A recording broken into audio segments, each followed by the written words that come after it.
언제 이런 거 줄 거야? 저는 왜 그러세요?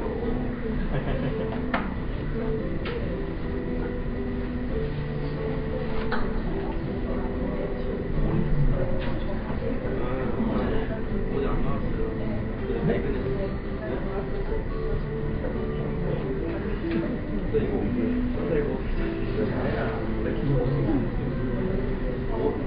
카메라를 위해서 다 이렇게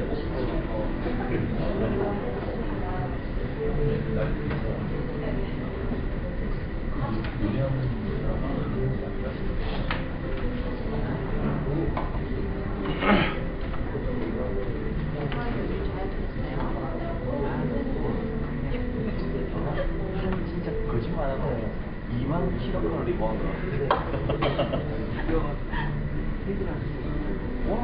같아. 나는 받아주려 했는데요. 자리를 줘가지고 내가 아이고 거절하기 너무 그래서 앉았어. 나좀 찍고 밤 내려가야 돼. 어디가 18층에 11시 반 정도 있더라. 내가 술 먹어. 소설 출간 게 너무 시킨 거 많이 하고.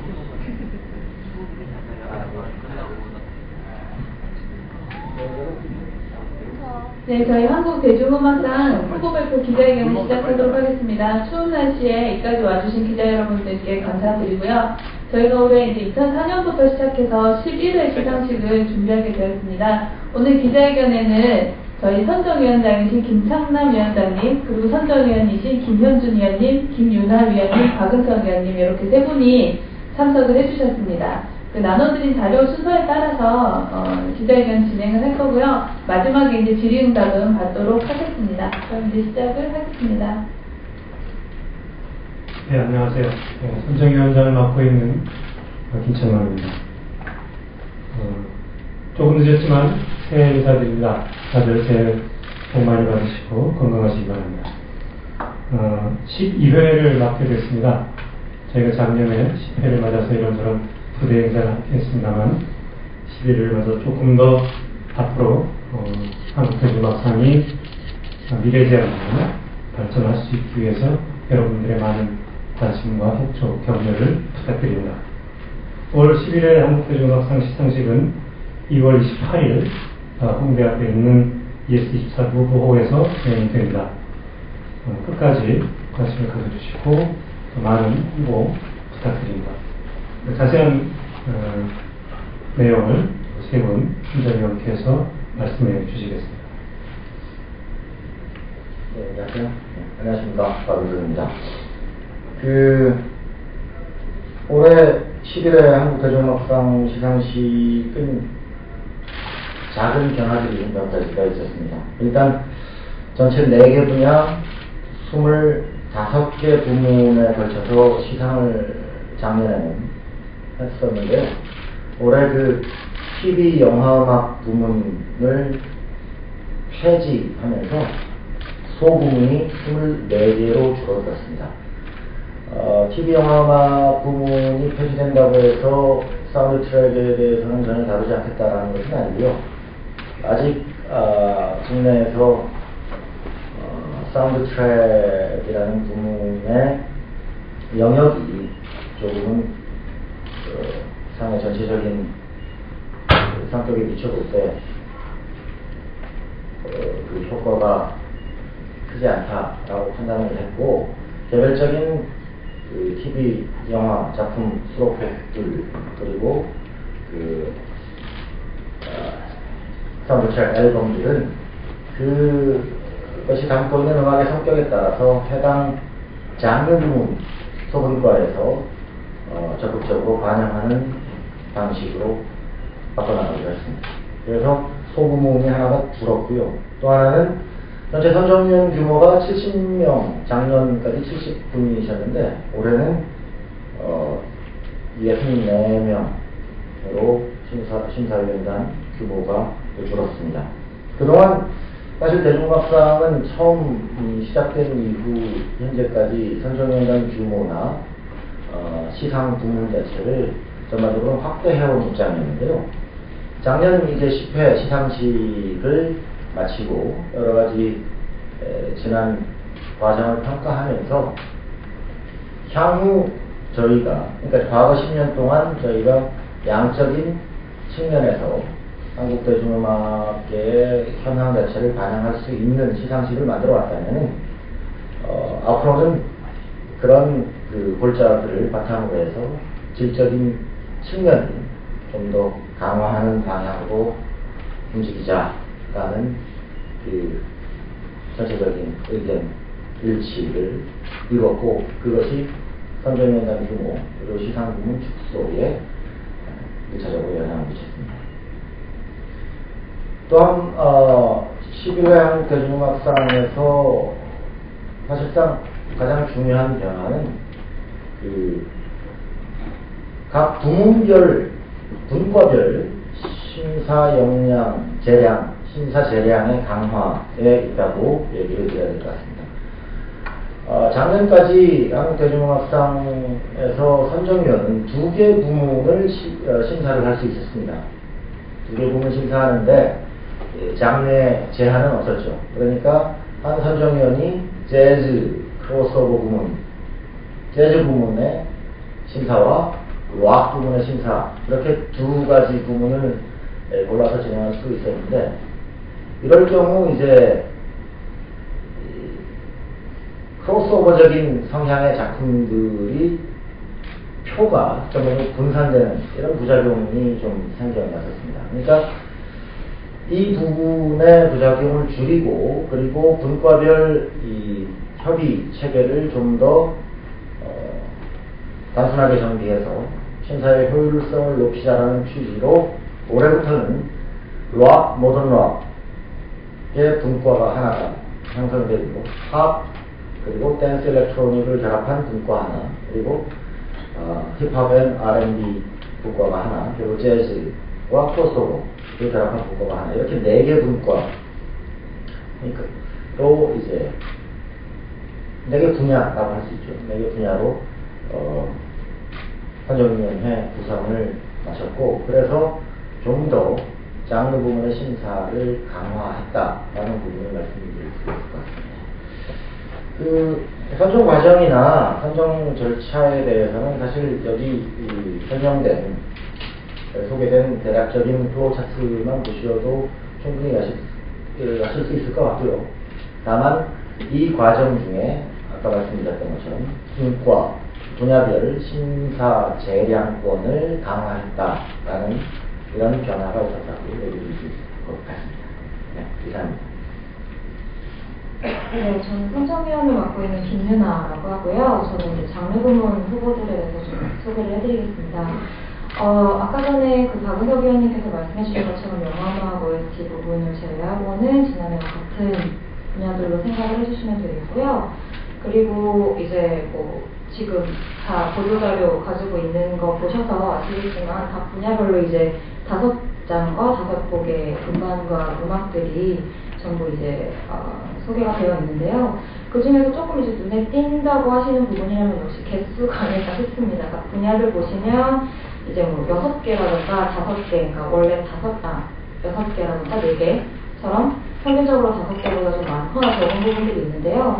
그러니까 예를 들자면 지금 최우수록 음반, 그다음에 최우수 모던록 음반, 그리고 최우수 팝 음반, 그리고 최우수 재즈 크로스오버 재즈 음반, 이렇게 음반 부문 4분야의 6장씩의 앨범이 뽑혔어요.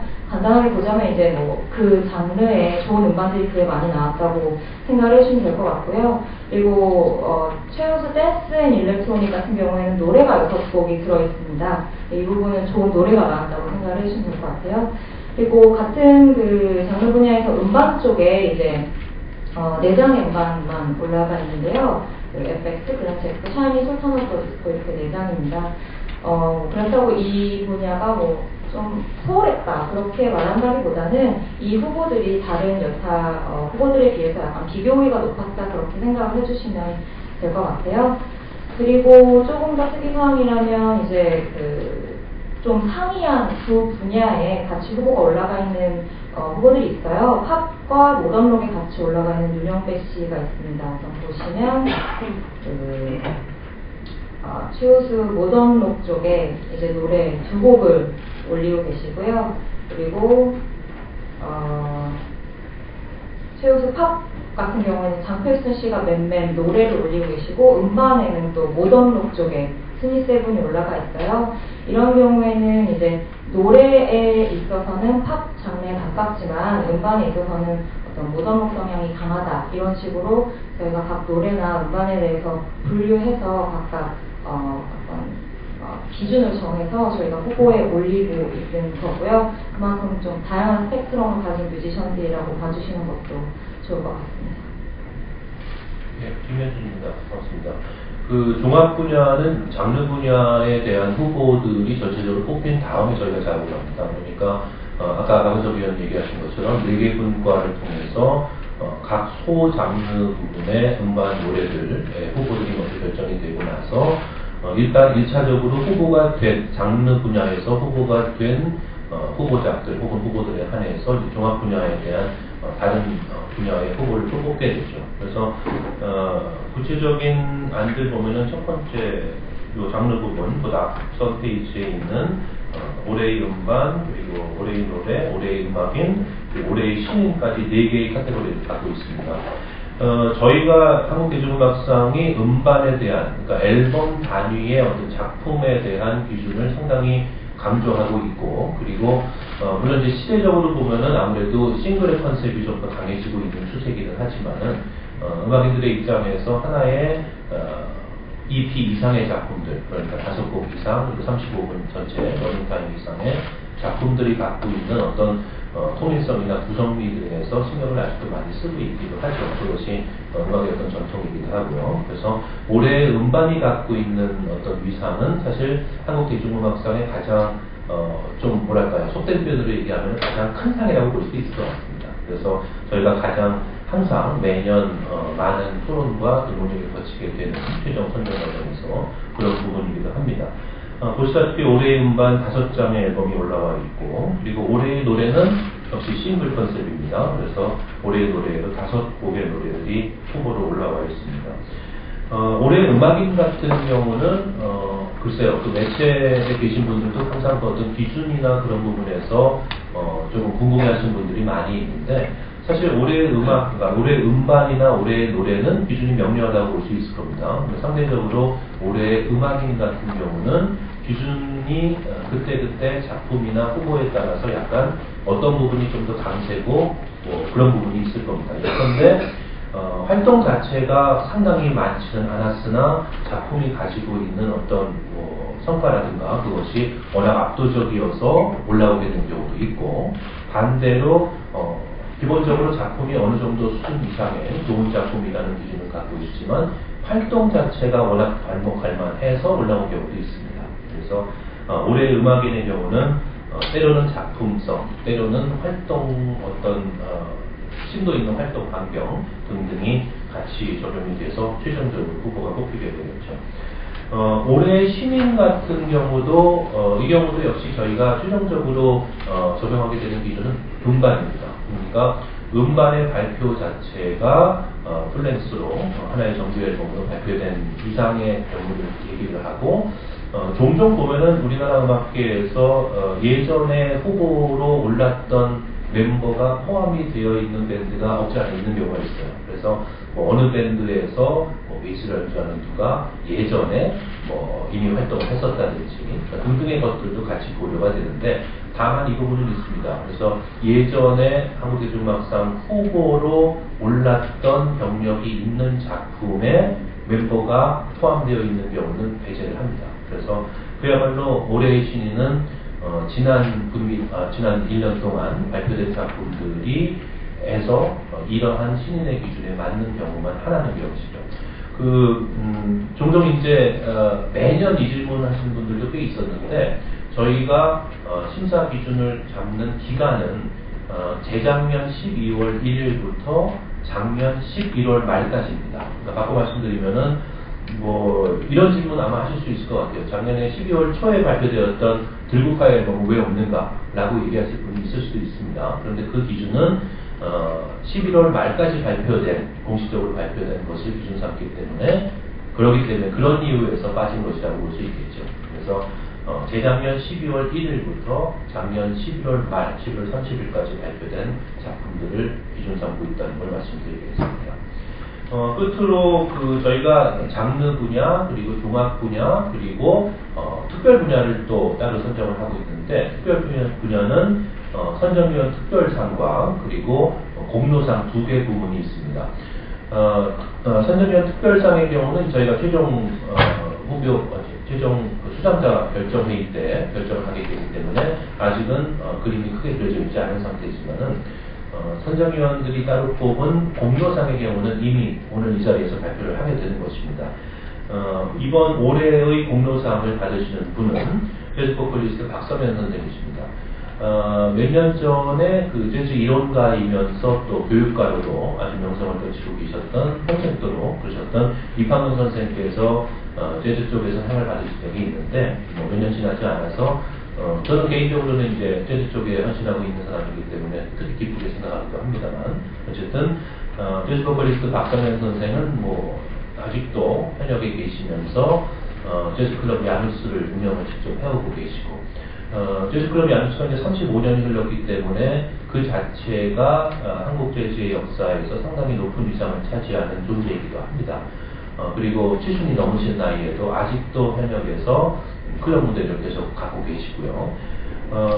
어찌 보면은 재즈 클럽 야누스와 박서면 선생의 어떤 위상은 뗄래야 뗄 수 없는 관계를 가질 텐데, 이번에 드리게 되는 저희 한국대중음악상 11회차에 드리게 되는 공로상 수상자이신 박서면 선생은 박서면 선생 개인뿐 아니라 그동안 음지에서 한국 재즈의 발전을 위해서 평생을 바치신 그분의 노력, 그리고 또 그분의 어떤 노력을 상징할 수 있다고 할 수 있는 그런 재즈 클럽 야누스의 같이 상을 드리는 것이라고 볼 수 있을 것 같습니다. 그래서 이렇게 저희가 항상 공로상을 드리게 되는 부분은 사실 한국 대중음악계에서 큰 공로를 세우신 분들이 얼마나 많으시겠습니다. 하지만 그때 보면서 최근 들어서 박서면 선생은 또 앨범도 내셨고, 그리고 장르 분야에서도 최우수 재즈 음반 후보로도 오르셨거든요. 그러니까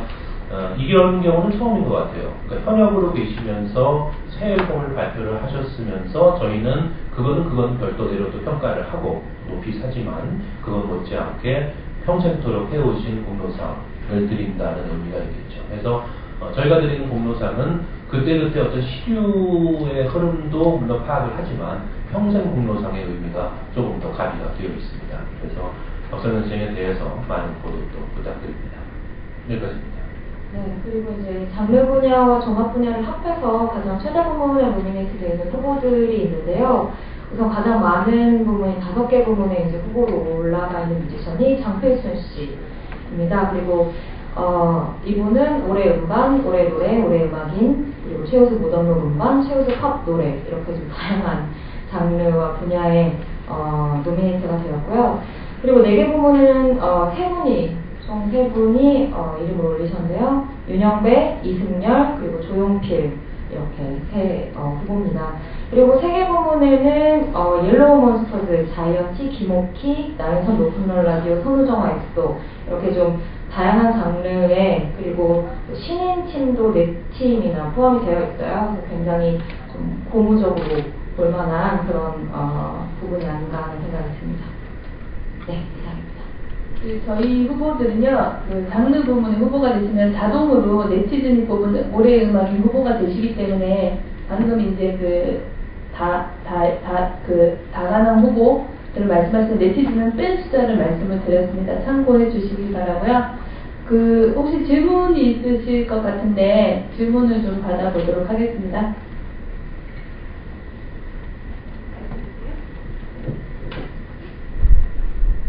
예, 안녕하세요. 저는 보컬리스트 김수현이라고 하는데요.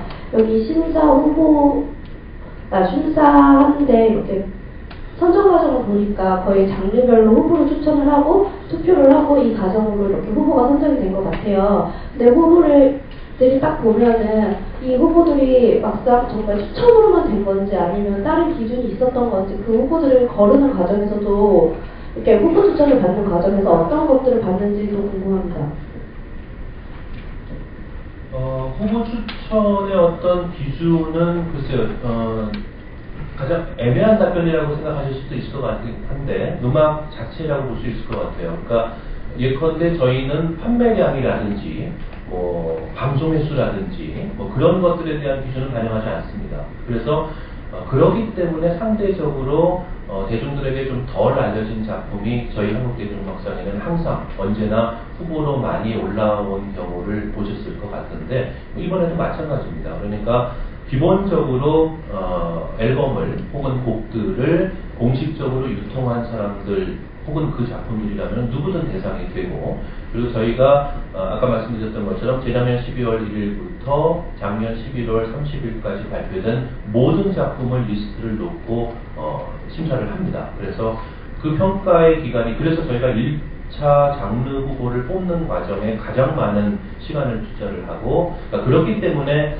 사실 2월 말에 이제 시상식을 하게 되면 역산을 했을 때 12월 말까지 계산하게 되면 저희가 시간이 너무 빡빡해서 그런 것 11월 말까지 자르는 것도 있고요. 일단은 그 기준으로 생각하시면 될 것 같습니다. 그러니까 작품 자체가 가지고 있는 음악 자체의 완성도와 를 가장 큰 기준으로 삼고, 물론 이건 있습니다. 선정위원들이 60여 명에 이르기 때문에 각자 선정위원들의 어떤 주관들이 개입이 되지 않을 수 없겠죠. 그래서 그 경우에 따라서 어떤 경우는 방금 말씀드린 것처럼 순수하게 음악적인 완성도만 100% 보는 선정위원이 있을 수도 있고, 그리고 다른 대중적인 활동과 방송이라든지 판매라든지 등등을 고려하는 경우도 있을 수는 있겠습니다. 하지만 그것은 공식적인 기준이라기보다는 선정위원 각자가 갖고 있는 주관에 달린 것이라고 말할 수 있을 것 같아요. 그래서 만약에 예를 들어서 저희가 선정위원 한 10명, 20명 놓고 얘기를 한다면은 상당히 많이 어느 한쪽으로 기울 수도 있는 개연성은 있겠죠. 하지만 선정위원들의 명단을 저희가 리스트를 다 공개해서 하나하나 보시면은 상당히 광범위한 분야에서 일하고 계신 분들이 있을 거라는 걸 아마 아실 수 있을 것 같아요. 그래서 어느 정도 저희는 그만큼의 풀을 놓고 판단을 하기 때문에 저희가 기본적으로 지향하는 음악적인 성과에 대한 큰 기준을 거스르지는 않는다고 믿어왔습니다. 참고로 덧붙이자면 그 선정위원 개인의 주관까지도 그 선정위원의 전문성의 영역에 포함이 되는 거죠. 그러니까 현재 한국 대중음악계를 보는 그 선정위원의 시각을 존중하는 것이고, 그런 시각에는 분명히 차이들이 존재하겠지만 그거를 60명이 넘는 전문가 풀이 함께 의견을 통합할 경우 이런 결과가 나온다라고 얘기했습니다. 어쨌든 명문화된 기준은 음악적인 가치를 평가한다라는 것이고, 그 음악적인 가치를 평가하는 세부적인 기준에 대해서는 선정위원 개인의 전문성을 신뢰한다라고 얘기할 수 있을 것 같습니다. 선정위원 개인의 음악적 평가 기준은 아까 말씀하신 대로 다 다를 수 있는 겁니다. 그걸 전제하는 것이고요. 다만 저희 선정 과정은 그 서로 다른 음악적 평가의 기준들 속에서 어떻게 하면 그 공통분모, 교집합을 찾아낼 수 있을까 하는 것이 결국 저희 선정 과정이라고 생각하시면 될 것 같습니다. 아시다시피 저희 선정위원들은 후보수 명예직입니다. 어떤 선정 작업에 대한 대가를 받거나 그런 것도 아니고요. 따라서 철저하게 본인의 음악적 전문성과 양식에 의거해서 평가와 선정이 이루어지고, 바로 그런 과정이 전체의 의견을 통합하고 모으는, 토론하고 모으는 과정을 통해서 하나로 모아지는 것이다, 이렇게 말씀드릴 수 있습니다. 답변 충분히 되셨습니까? 또 다른 질문 있으신가요?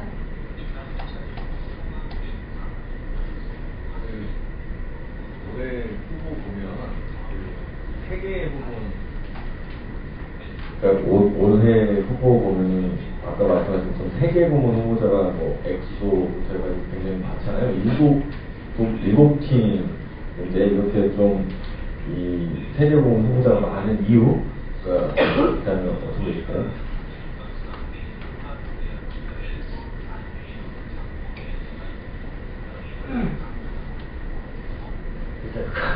그거는 어떻게 고민을 해야 될지 모르겠어요. 어쨌든 저희가 전반적으로 심사를 하면서 느꼈던 거는 올해가 예년에 비해 굉장히 압도적이다 할 만한 후보가 상대적으로 적었다라는 장르 분야에서는 장르 부문에서는 종합 부문에서는 그랬다는 것은 결국은 이제 아까 말씀하신 것처럼 뭐 6관왕, 7관왕, 7 부문 후보로 올라간 아티스트들의 수가 줄고 반대로 3-4개 부문 후보의 이름을 올린 아티스트 수가 늘어나는 이런 표면적인 결과로 나온 게 아닌가 싶습니다. 그러니까 전반적인 그 작년 한 해 음악계의 전반적인 수준 자체는 꽤나 다양한 측면에서 만족스럽다라고 느끼는 부분이 있지만 또 한편으로 이제 일반적인 대중적인 성과나 음악적인 성취나 이 모든 것을 아우르는 압도적인 작품은 상대적으로 다른 해에 비해서 적었다. 이렇게 요약할 수 있을까요?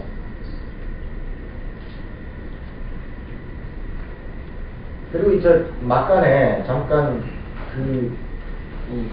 저희가 사용하는 용어에 대해서 잠깐만 설명을 좀 붙여드릴게요. 이게 좀 헷갈리실 것 같아서. 그러니까 분야와 부문, 분과가 있는데 분야와 부문에 대해서는 이 보도자료 두 번째 1페이지 표지 말고 1페이지에 보시면은 다 분류가 되어 있으니까 잘 아실 거고, 분과는 저희가 장르 분야를 심사하는 데 있어서 선정위원들로 구성된 평가 단위입니다.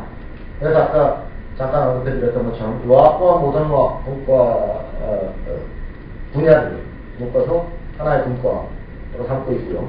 팝 그리고 댄스 앤 일렉트로닉 부문이 또 하나의 분과를 형성하고 있고요.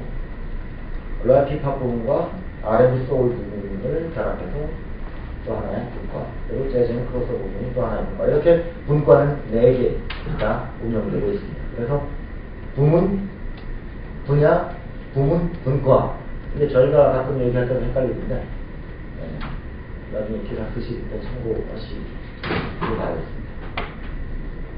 저희가 이제 잠시 후에 저희 올해 홈페이지가 오픈이 되거든요. 그래서 예전에는 안 그랬는데 올해부터는 저희 선정위원들이 참여하시고 계신 분과까지 홈페이지에 다 게시를 하도록 했습니다. 그래서 혹시 궁금하시다면 홈페이지를 한번 확인하셔도 좋을 것 같습니다. 실제로 저희가 선정 과정에서 아까도 제가 말씀드린 것처럼 첫 번째 각 장르들의 후보를 고르는 작업에 가장 많은 시간을 투자하고 가장 열과성을 다합니다. 그렇게 될 수밖에 없는 이유는 전문성을 높이는 데도 또 같이 맞아떨어지는 얘기고, 재작년 정도부터 장르의 목소리를 최대한 보장하는 쪽으로 더 무게중심을 옮겨가고 있어요. 그 자체가 아마 특히나 음악 기자를 오래 하셨던 분들 같은 경우는 공감을 하실 텐데 64명의 선정위원들이 우리나라에서 발표되는 모든 장르의 모든 음악을 다 정통하고 있다고 보기는 힘들거든요. 그렇기 때문에 예컨대 저 같은 경우는 팝이나 댄스, 일렉트로닉 같은 경우는 잘 모릅니다. 근데 저는 재즈나 락 쪽에서는 상당히 애정이 강하고 아무래도 활동 영역도 그렇고요. 이런 식으로 선정위원들의 각자의 어떤 특화된 성향들이 다 있죠. 그것을 분과 내에서 자체적인 토론과 토의를 통해서 2차에 걸친 투표 과정과 그런 걸 통해서, 그리고 최종 회의에서 이제 다시 또 추인을 받기도 하고, 그래서 어찌 보면 이렇게 과연 우리는 항상 그런 것 같아요. 그러니까 만약에 2003년 대한민국에서 가장 뛰어났던 음악인이 누구인가, 한 명을 고르는 작업 자체가, 물론 저희도 올해의 음반을 고르고 올해의 노래와 올해의 음악인을 뽑기는 하지만은 각 장르 부문에서 누가 상을 받는지 못지않게 각 장르 분야에서 누가 후보로 올랐는지를 봤을 때 진짜 우리나라 음악계의 전체 모습을 조망할 수 있지 않나 싶은 거죠. 그래서 결과적으로는 상을 받는 사람이 저희도 궁금하고 누가 될지 궁금하고 중요하겠지만은 사실 후보 선정 작업 자체가 대중음악의 전체 모습을 관통할 수 있는 키워드라고 봅니다. 그래서 가능하시면은 그런 식으로 조금 더 우리나라 음악계를 바라보는 시각 자체를 많이 퍼뜨려 주셨으면 좋겠어요. 그러니까 텔레비전에 나오는 음악인이 대한민국을 대표하는 것인가? 그럴 수도 있겠지만 그렇지 않을 수도 있는 것인데 실제 필드의 상황이 얼마나 반영되는 것인가 하는 부분에는 의심의 여지가 없잖아 있죠. 그래서 음악을 열심히 제자리에서 열심히 하는 사람들에 대한 어떤 격려와 박수갈채이기도 하고 저희들의 애정의 표현이라고도 말할 수 있겠습니다. 저희 그 선정위원회가 좀 줄긴 했습니다만 원칙적으로 가능하면 좀 더 많은 수의 선정위원들을 포함시키려고 하는 것이 기본적으로 저희 입장입니다. 다만 현재 한국 음악 씬에서 음악을 좀 더 객관적인 위치에서 다양하게 열심히 청취하고 평가할 수 있는 그런 자리 또는 능력을 갖고 있는 사람들을 최대한 반영하고 하려고 하는 것이고요. 사실 들여다보면 평론가, 기자, PD, 또 교수 등등 다양한 직함을 가진 선정위원들이 모여 있고요. 그분들 모두 현재 한국의 음악 씬에서 어떤 식으로든 자신의 전문성을 갖고 음악을 평가하는 작업을 하고 계신 분들입니다. 그리고 가능한 한 그들의 어떤 그런 분들의 풀을 좀 더 늘려야 한다고 하는 생각을 저희는 갖고 있고요. 다만 음악 산업의 직접적인 이해관계를 갖고 있는 당사자들, 제작자라든가 기획사발 관계자들, 또 아티스트, 뮤지션들 이런 분들은 배제하는 것을 원칙으로 하고 있습니다. 그래서 현재 한국 대중음악 씬에서 가능한 한 최고의 전문가들이 모이려고 하는 것이다라고 하는 점을 좀 더 분명하게 말씀드리고 싶습니다.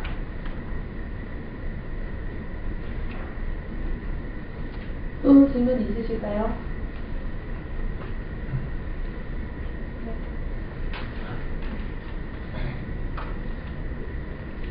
제가 두 가지 질문을 하고 싶은데요. 첫 번째는 남북 간에 이러한 대중음악상을 갖다가 올 수 있는 무슨 기구가 있습니까? 그것이 첫 번째고요. 둘째 번에는 온 세계에서 이러한 세계적으로다가 발전시킬 수 있는 그러한 것을 어떻게 생각하셨는지 그 두 가지에서 말씀해 주시면 감사합니다. 예, 저희는 현재 한국의 대중음악 씬에서 산출되고 있는 대중음악 성과에 관한 평가를 통해서 상을 주는 시상식이라고 말씀드릴 수 있고요. 하나도 네, 그런 것은 아직 생각하고 있지 않습니다. 생각하고 있지 않아요? 네. 일단 그쪽 음악을 들을 기회가 굉장히 제한되어 있기 때문에 사실 평가를 저희가 한다는 게 말이 안 되겠죠.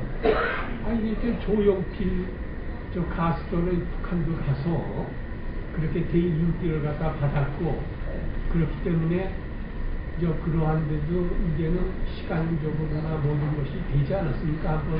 제 추가적으로 말씀을 드리면은 요즘 이제 한국 뮤지션들이 해외 이런 그 페스티벌이나 아니면 박람회 같은 데 굉장히 참여를 많이 하세요. 그래서 저희 사무국으로 가끔 이제 이런 수상 증명서 아니면 이런 후보가 됐다는 증명을 확인하는 이런 경우들이 굉장히 많아서 점점 많아지고 있는 걸로 봐서는 아무래도 우리 뮤지션들이 해외 진출을 하는 경우들이 점점 많이 늘고 있다는 것은 기자분들도 잘 알고 계실 것 같고요. 그 해외 진출하는 데 저희 시상식이 어느 정도는 또 도움을 주고 있지 않나라고 생각을 합니다.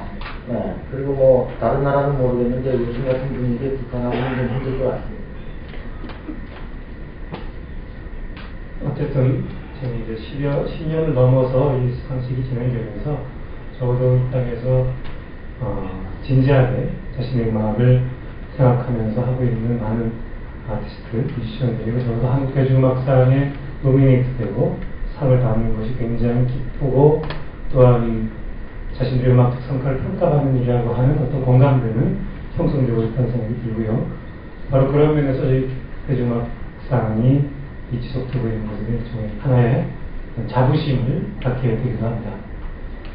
사실 따지고 보면 한국 대중음악상의 선정 규정 자체에 이제 해당 사항이 없거든요. 그러니까 북한이건 다른 해외 어느 나라건. 그러니까 한국 대중음악상이 선정 규정에서 정의하고 있는 것은 한국에서 활동하고 있는 뮤지션이 한국의 음반사를 통해서 한국에서 음반을 발매하고 유통한 경우로 제한을 하고 있습니다. 그러니까 국내에서 공식적으로 음반이 발매되어야 하고 공식적으로 유통이 되어야 한다는 거죠. 그러니까 그런 조건에 있어서는 뭐 미국, 영국의 음악이건 북한의 음악이건 이제 배제의 대상이 된다는 건 뭐 차이가 없겠습니다.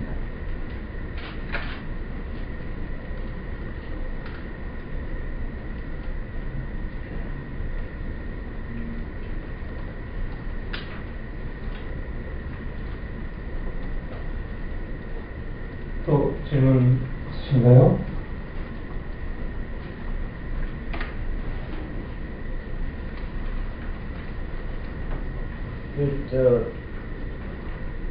제가 기자회견에 여러 차례 참석했었는데요. 끝나고 나시면 개인적으로 질문들을 많이 주시더라고요. 근데 그런 질문을 지금 주시면은 좋지 않을까. 저 뒤에 잠깐 다른 분 먼저. 잘 들었습니다. 경향일보의 조경종 기자입니다. 한국 대중음악상이 올해로 11회째라니까 대중들이 어느 정도 각인이 되고 어필이 됐으라고 있습니다만 음악상을 이렇게 제정하고 또 이렇게 상을 이렇게 주는 데 있어서 무엇보다도 권위라든지 이런 것도 중요하겠지만 상금도 있어야 될 것 같아요. 또 행사를 진행하다 보면 예산도 이렇게 생각하셔야 할 텐데 자금들을 어떻게 준비를 하셔야 되는지 그리고 시상금 총이라든지 비용도 좀 알고 싶습니다. 네.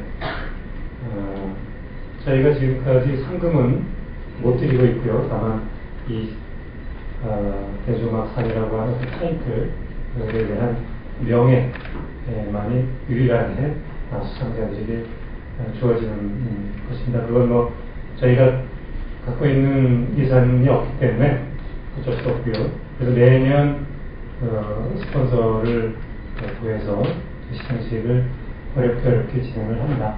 그 스폰서가 잘 구해지면 좀 더 번듯한 시상식장을 구해서 좀 더 많은 분들을 모시고 시상식을 진행하게 되고요. 그렇지 못한 경우는 좀 작은 공간에서 일반 관객들은 오시지 못한 가운데 또 시상식을 진행하게 되고 이런 과정이 지금 되풀이되고 있고요. 올해의 경우는 안타깝게도 주요 스폰서를 저희가 구하지 못했습니다. 그래서 좀 작은 공간에서 그 관계자들과 후보들 그리고 후보 배우들만 모시고 진행을 할 수밖에 없는 상황에 있게 됩니다. 좀 안타까운 일입니다만 뭐 그렇다고 해서 저희 한국 대중음악상이 갖고 있는 의미 그리고 이 땅에서 음악을 하는 모든 음악인들의 영광스러운 어떤 잔치라고 하는 그런 의미가 퇴색하지 않을 거라고 생각합니다. 또 바로 그런 점 때문에라도 저희 시상식에 대한 여러 매체의 관심이 좀 더 높아졌으면 하는 바람을 갖고 있기도 하고요. 그리고 제가 알기로는 영미권의 이제 주요한 음악상들 가운데서 상금을 걸고 있는 경우는 영국의 머큐리 프라이즈가 거의 유일한 예로 알고 있는데, 머큐리 프라이즈 같은 경우는 같은 영국의 브리드 어워드나 미국의 그래미 혹은 AMA 혹은 빌보드 어워드 하고는 선정 방식이나 시상 대상이 굉장히 다르죠. 머큐리 프라이즈 같은 경우는 1년에 12장의 앨범, 1년 동안 발매된 작품 중에 12장의 앨범을 후보로 장르나 남녀, 성별 이런 구분 없이 12장의 앨범만을 골라서 그 가운데 최종 한 장의 앨범에 대해서 상금과 함께 상을 시상하는 걸로 알고 있는데, 다른 부문, 그러니까 다른 시상식들 이렇게 부문과 분과와 부문으로 나뉜 이런 시상식들 가운데 상금을 시상하는 경우는 제가 알기로는 없는 것으로 알고 있습니다. 예, 그리고 이 상의 권위는 상금이나 이런 외형적인 것에 의해서가 아니라 이 수상 결과에 대한 뮤지션들과 음악 팬들의 합의할 수 있는, 동의할 수 있는 그런 객관적인 공정한 평가, 그리고 그에 대한 좀 더 많은 음악 대중의 관심에 의해서 권위가 생겨나는 것이라고 생각이 듭니다. 그리고 바로 그런 점에서는 저희가 지난 10년을 넘겨오면서 어느 정도의 그 권위를 가지기 시작했다고 생각이 되고요. 그것이 점점 더 많아지고 있다고 생각합니다. 그 많아지길 바랍니다.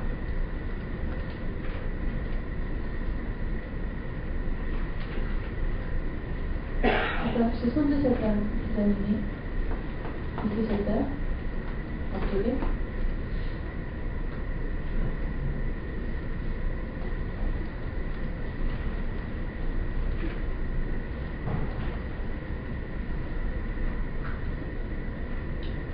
올해 말씀드리면 올해 시상식을 하는 예스24 무브홀은 저희한테 후원을 해주셨어요. 그래서 꼭 좀 이렇게 장소를 좀 크게 좀 잘 좀 써주십시오. 좋은 공연장입니다.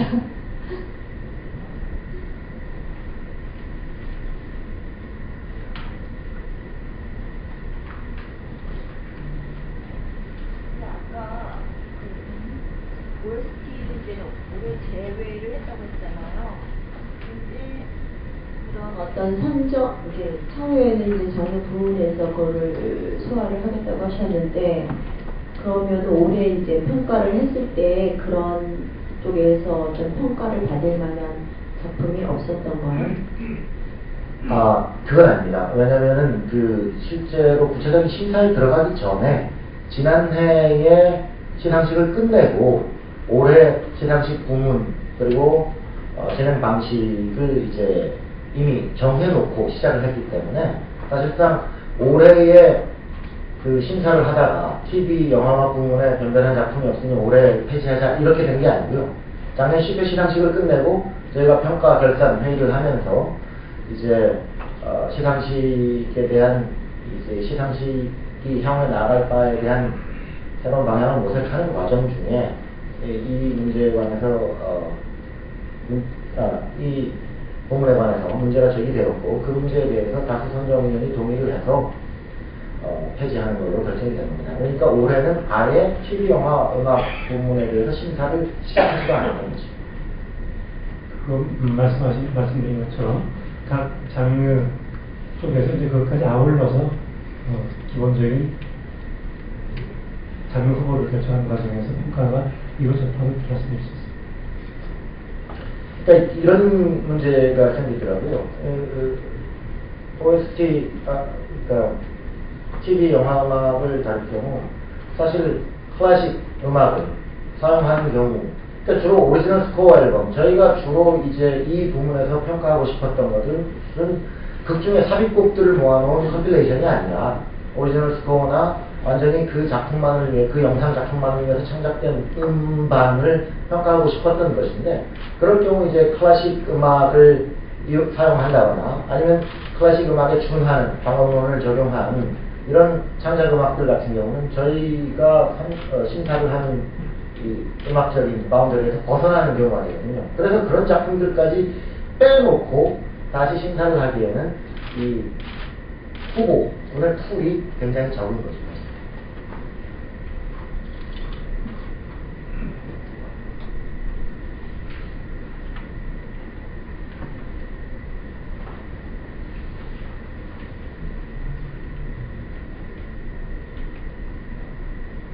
문의가 없으신가요?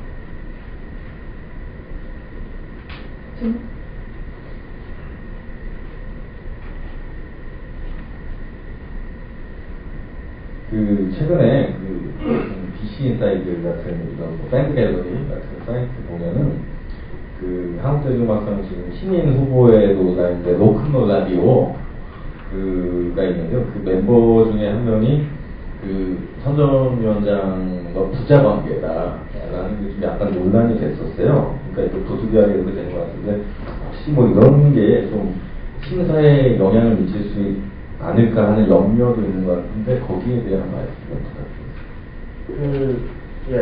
그런 우려 때문에 선정위원회에서 심사위원장님의 심사권을 박탈을 했습니다.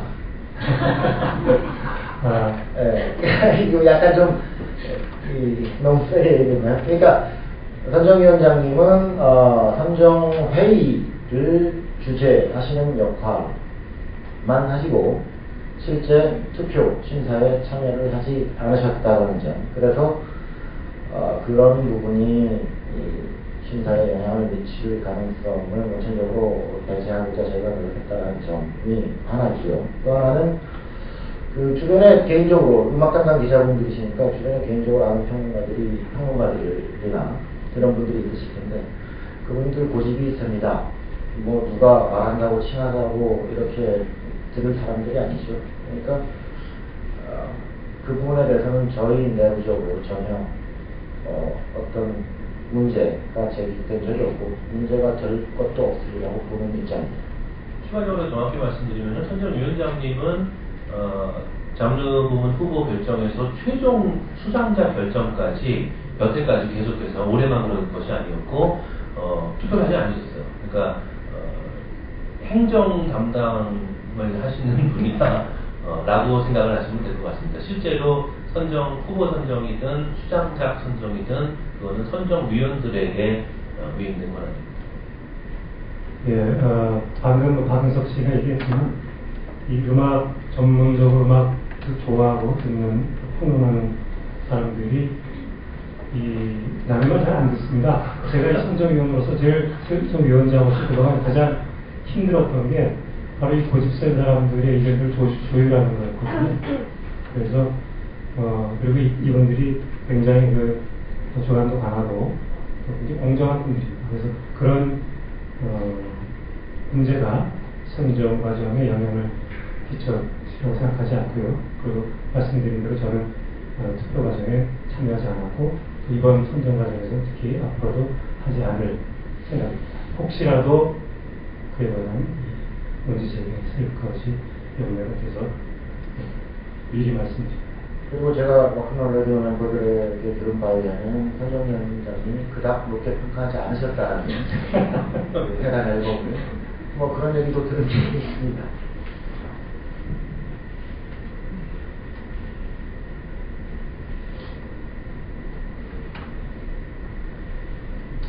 더 이상 질문이 없으십니까? 끝나면 또 개인적인 질문을 하시겠죠? 그러면 여기 이상 기자회견은 마치는 걸로 하겠고요. 혹시 뭐 개인적인 질문이 있으시다면은 또 우리 선정위원들께 부담 없이 질문해 주시기 바라고요. 저희 시상식이 2월 28일이고 저희 홈페이지가 오늘 이제 리뉴얼돼서 오픈이 돼서요.